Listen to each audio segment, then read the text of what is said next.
Prime Minister Justin Trudeau will face mounting pressure from his caucus this week to step down from the leadership of the Liberal Party. A number of backbench MPs are talking about formally releasing an ask for the Prime Minister to consider the future of the Liberal Party in making a decision about whether to stay at the helm of it. CTV News spoke to 24 Liberal MPs today. About half of them say they were aware of a so-called letter circulating, but they have not signed it. Half a dozen of the MPs say they had heard that about 30 people are signing it, but had not seen the signatures themselves. For more, I am joined by CTV News political commentator and former NDP leader Tom Mulcair. Good to have you today, sir. Thanks for making the time. Good to be with you, Lindsay. What do you make of this? Do you think this sounds like anything new compared to what we've been hearing over the past couple of months? It's very important, and yes, it's big news. Here's the difference. Trudeau, by the way, of the political leaders I've known, has been one of the best at managing his caucus. The only other person I think was in the same category as him was Brian Mulroney, just constantly working with his caucus, managed with the people around him to keep control of issues and keep control of sentiments and how people were feeling. Well, this is bubbling up. It's been bubbling up for some time, but now it's out in the open. Multiple reports, as you just said, CTV News and Vaji Capellos first among them, were out there explaining how many people had been involved in this.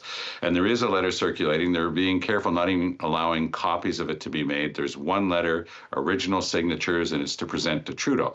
And there are a lot of signatures on it from what we're being told. So what's the difference? Well, going from that extreme capable discipline to basically open revolt. Now, Trudeau understands where things are. He knows that it's not a one-off, that every single polling company across the country is giving the exact same information. The Liberals are at least 20 points behind the Conservatives. But it's interesting, Lindsay, if you follow the details, like today, for example, Abacus is explaining that right now, Pierre Poilievre has a negative balance in his appreciation by Canadians. What does that mean? Well, he's dropped about 5-6 points since the last survey. His style of take no prisoners and screaming all the time and insulting people all the time, that's starting to wear thin with Canadian voters, but they don't have an option because they're looking at Trudeau and he's the number one problem for the Liberals. And across the country, people are saying, well, who do we vote for next time around? So what the pressure is about right now amongst the Liberals is to go to what's called prorogation. That's sort of like the emergency brake you pull when you don't want your political train to go off the rails. You can suspend Parliament. The Liberals would have time to do a leadership. They could bring in somebody. I think that the inside information that I'm getting is pretty consistent that would be Mark Carney. And he would have a chance to talk to Canadians in a different tone. He wouldn't carry all the baggage of the Trudeau years. And Mr. Trudeau's done some things very, very well, but people really are tired of him across the country. So I think he's got enough information to appreciate that and to know it. He's probably going to try to set himself up with something good, which is well-deserved after so many years of serving Canadians. But I do think that the writing's on the wall. Okay, so do you think then that maybe this week, I mean, when we're listening and watching with how the Prime Minister's office will respond this week, we heard from Marianne last night, but do you think we could be seeing something really big and monumental then this week in terms of the Liberal Party?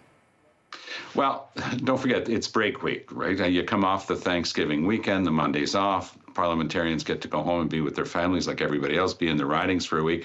So it will be a week during which there will be many conversations. Now, Trudeau has had absolutely no choice but to continue to insist, no, I'm staying around, I'm running in the next election and all that. He can't say anything other than that, because if he even hinted that he'd be thinking of leaving, well, he'd be a lame duck and all bets would be off. So I do believe, from inside information that I've been given at the highest level, that Trudeau is very much aware that he cannot be the person to lead the Liberals into the next campaign, despite all that brave talk. And I do think that this week might be a time for some of that, that cement's going to start to set. It's going to harden, and people will be more and more open about talking about the fact that he has to leave. And that will, of course, open up all sorts of a Pandora's box, frankly, of procedural questions in the House of Commons. It helps the fact that the Conservatives have essentially shut down the House of Commons on a vague pretext involving a fund that they didn't think was upright, and they're trying to send documents to the RCMP. It's all a bit hazy, but for the Conservatives, it's an excuse to shut it down. And that shutdown is an excuse for Trudeau to actually take the pause, go see the Governor General, get the thing prorogued, come back with a throne speech, either himself or the new Liberal leader at the end of prorogation. And I know we've spoken so many times about, someone new taking the helm of the Liberal leadership, and how much time there is left. I mean, it would be a quick turnaround. I do take your point also about, maybe support waning a little bit for Pierre Poilievre, people growing tired of what he's doing. I've also heard so many parallels being drawn between what's happening here with Justin Trudeau and what happened in the U.S. with Joe Biden. Do you think that a lot of MPs are looking at that kind of almost the wave of momentum that the Democratic Party in the U.S. saw when Kamala Harris took over after everyone was pressuring Joe Biden to step down, and how maybe something similar could happen here? That's extremely well said. I like your expression, a wave of momentum. And that's precisely what happened. I mean, not that many Americans really knew much about Kamala Harris, did they? She was very nondescript. She had stayed in the background for 4 years, doing her job quietly, efficiently, apparently.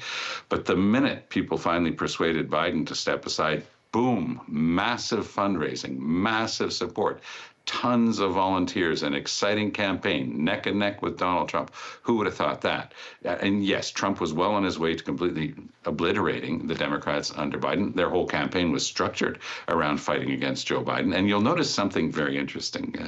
You'll see that the conservatives right now are attacking anybody that they think might be a potential successor to Trudeau. It started in August, Lindsay. They started going after Mark Carney in August, and they've been making up stories in the papers about conflicts of interest. Pure baloney, but it shows that they're very worried about the arrival of Mark Carney, and they're going to try to soften up the target. It is some interesting stuff, and I'm sure we'll be watching for new developments as well. That is CTV News political commentator and former NDP leader Tom Mulcair joining us today. Thanks so much, and enjoy your long weekend. You too. All the best, Lindsay. Bye.